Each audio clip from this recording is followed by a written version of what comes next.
Hello and welcome everyone to Riot Gaming Weekly News Roundup, where we talk about whatever made the most noise in the last 7 days. My name is Alex and I will be your host. Today we will talk about the two live game presentations we had this week, Devolver Direct and Ubisoft Forward. So starting with the first presentation this week, Devolver Digital hosted their Devolver Direct livestream, where they showed off their games in that signature Devolver attitude we all grew to love from their E3 presentations. During the presentation, they technically showed only 5 actual games and a surprise at the end, when as the main attraction was the presentation itself. The entire stream was staged as like a high-budget movie that continued the storyline from the last E3, where the CEO of Devolver, played by a really cool actress named Maria Zook, was murdered on stage. The moral message of the entire thing was that in today's video game industry, people seem to prefer empty hype and unsustained leaks over the actual final game that comes out and everyone quickly gets over. First they showed us gameplay for the next game in the Shadow Warrior series, Shadow Warrior 3. It will be released somewhere next year in 2021. This is a first-person shooter where they lean heavily on Asian culture and folklore for the design of the entire game. And this time around you will have a new grappling hook that opens up more acrobatic movement options as you kill demons Doom style in different brutal ways. Then they had the head of Sony's independent developer initiative, Shuhei Yoshida, introduce the next game, which was previously announced, Fall Guys Ultimate Knockdown. The game releases very soon on August 4th. It is described as a massively multiplayer party game where up to 60 players controlling characters in cute and colorful costumes race each other through massive obstacle courses with funky physics. But the surprises didn't end there, as Devolver had the executive vice president of gaming for Microsoft, Phil Spencer, introduce the next game, which is a small indie game called Carrion. It is an 8-bit style indie game where you take control of a parasitic tentacle monster that grows as it consumes humans. Then they showed another 8-bit style indie game called Elijah, I think. I will just call it Elijah. In it you play as a person who got shipwrecked in hostile land and has to survive and find a way out. Despite its 8-bit nature, the game looks incredibly fluid, with great animations conveying the signature agility of the main character. And of course we saw the famous Doom clone, Serious Sam 4. It requires no introduction. You play as the former explorer Sam Stone, captain of the Surveyor, and you kill aliens. The graphics look outdated and some animations are strange to say the least, but the game looks as crazy and fun as ever and brings a sense of nostalgia. And at the end of the presentation, they announced that anyone who wants can go to Steam and download their free first-person marketing simulator called Devolver Expo. It is basically a small first-person demo/game that allows you to walk around an abandoned convention center dedicated to the Devolver games that were shown in the presentation, see some trailers and shoot some monsters. Next, let's cover Ubisoft's Forward event. Quickly mentioning the pre-show, where they just mentioned a couple of things in regards to games that are already out.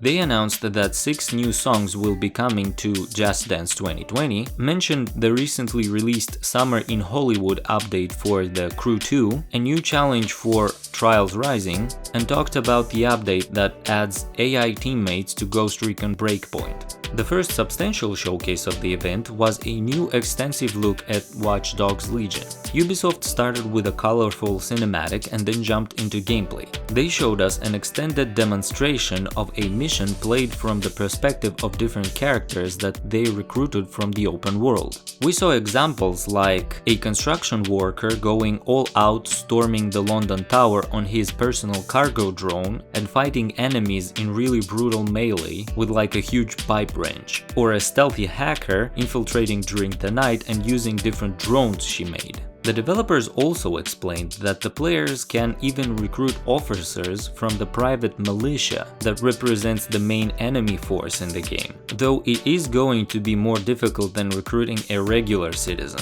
But this will allow you to go straight in through all the checkpoints and into guarded compounds as long as you don't do anything suspicious. The most interesting part was a clip with a combination of story cutscenes that showed us how the story bits adapt to whatever character you are bringing into the mission. All of them have their own animations, voice actors, and varied dialogue phrases based on who they are in the world of the game and from where you have recruited them. But obviously the most anticipated moment of the show was the deep dive into the next title in the Assassin's Creed franchise, Assassin's Creed Valhalla. First, Ubisoft showed us how raids work. Since around the time period of the game, England was broken into warring factions and dynasties, the players and the Vikings joined the action at the most interesting point. So when you travel the rivers on your longboat with your crew, you can stop at interesting locations and by blowing your horn initiate a raid. Then, alongside your crew, you will storm in, fight the defending soldiers, wreak havoc, bash down some doors, and carry out valuable resources that you can later use in the construction of new facilities in your settlement. The story will take you through the conflicts of the warring factions in England, and you will have the opportunity to create alliances with these factions and grow the list of allies that are so important for the Vikings if they want to settle in these hostile lands. The game this time has an impressive cast of enemy archetypes that will all require you to adopt your tactics, this way constantly refreshing the combat experience by making you think on the go as you fight.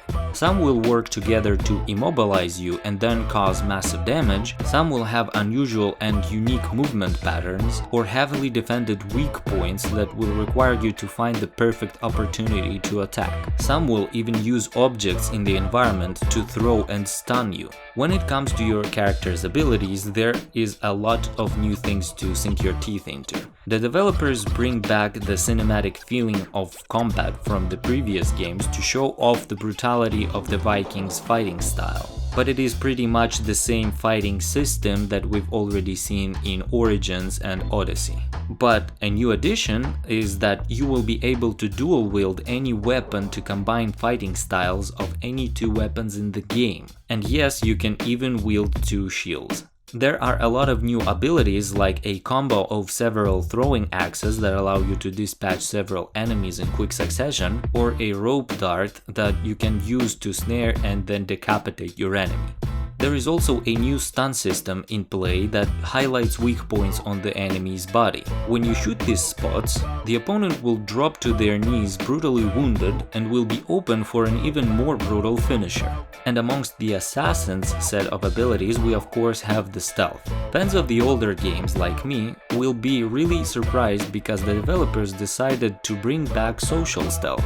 When you visit the bigger, more populated cities in the game world, you will need to be smarter about your approach, since even getting through the city gates is dangerous. You can, at will, put on your hood to enter stealth. The animations of the character change and you start moving in a less conspicuous way. Walking close to other people lets you blend in as it was in previous games. But now there is also a wide array of animations for blending in next to objects in the city. From pretending to check out the wares in a shop to joining a drinking group by a table. All are great ways to blend in and avoid detection from policing guards. Last but not least, they introduced what they call assaults. At climactic points throughout the story, the player and their armies will participate in massive castle sieges, where the player will have to breach a series of gates and get to the commander. But the player will have the choice: follow through the castle and fight together with their soldiers, or use the fighting as a distraction to stealth their way straight up to the commander and finish the fight quicker. At the end of the presentation, Ubisoft showed the complete cinematic trailer for Far Cry 6. What we know about the game so far is that the main villain this time will be Anton Castillo and will be played by the charismatic Giancarlo Esposito. The game will feature a fully voiced protagonist named Danny Rojas that can be either a man or a woman, also that in some cutscenes you will actually get to see your character, and the game is set on a fictional Caribbean island called Yara. And this is it for this week. So thank you guys for tuning in today, leave a like if you enjoyed this video and subscribe for more videos like this one. This was Alex, see you next time.